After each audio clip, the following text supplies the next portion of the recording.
75 ans après la fin de la Seconde Guerre mondiale, le fascisme et ce qui se rapproche du fascisme fait de moins en moins peur.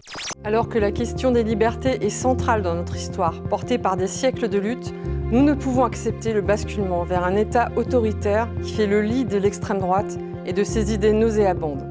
Ils savent très bien qu'ils sont dans une telle position de force, ils ont tellement pénétré les esprits depuis des années.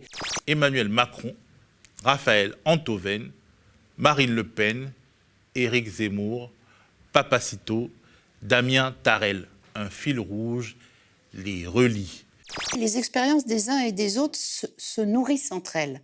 Parce qu'il s'agit, vis-à-vis de la situation actuelle, non pas de désastre en soi, mais de terrible corruption de tous les espaces, qu'ils soient physiques ou mentaux. Ce quinquennat accumule les gages à destination de l'extrême droite, en reprenant ses éléments de langage, mais aussi certaines de ses propositions. Le roman national, les uniformes, le drapeau, les fromages, tout ça c'est très bien, mais il faudrait surtout leur demander comment ils comptent assurer concrètement l'unité de la nation. Exactement. Et voilà, et justement, c'est pour ça que c'est bien de toujours penser toutes ces situations ensemble.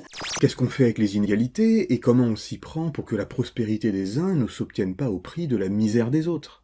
Notre PDG détient 2,5% des actions. On fait du chiffre d'affaires, je vous dis, on a augmenté notre chiffre d'affaires de 20%.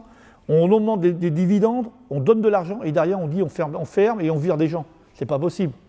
Ah ben, ça dit que l'État cherche à contrôler au bénéfice de ceux qui ne veulent pas partager.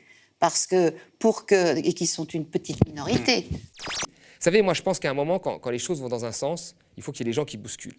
Et pour que les gens bousculent, il doit avoir une certaine radicalité, sinon on n'est jamais bousculé. Puis, soudain, la gifle assénée par un militant d'une extrême droite que le pouvoir et les grands médias s'activent à dédiaboliser depuis des années. Quand au sommet de l'État ou dans certains médias, on attise la haine ou on reprend des propos racistes, des idées d'extrême droite, cela a des conséquences concrètes. Les grands médias sont possédés par des milliardaires. Or, le capital fait très très bien la différence, du point de vue de ses propres intérêts, entre Marine Le Pen et un Mélenchon. Très très bien, hein. La preuve de la théorie de Lordon, c'est le tweet de Raphaël Enthoven. Je peux encore changer d'avis, mais je crois que s'il fallait choisir entre les deux, et si le vote blanc n'était pas une option, j'irais à 19h59 voter pour Marine Le Pen, en me disant, sans y croire, plutôt Trump que Chavez. Il y a beaucoup de manières d'opposer des choses et de les distinguer. Donc il faut faire attention à l'instrumentalisation politique, et moi aujourd'hui je regrette que des politiques courent après comme ça des voix, quitte à se contredire eux-mêmes. Je trouve ça très ridicule, que ce soit à droite ou à gauche d'ailleurs. Tout cela s'inscrit dans une longue histoire de louvoiements opportunistes. Le fait de se poser comme responsable et de chercher en soi collectivement d'où vient le problème, eh bien en fait ça permet de penser les choses autrement. Qu'est-ce que c'était beau! Oh, la belle vie! C'est la solidarité qui nous permettra de nous en sortir. Il faut construire des solidarités. Ah ben ça c'est sûr qu'il faut des solidarités.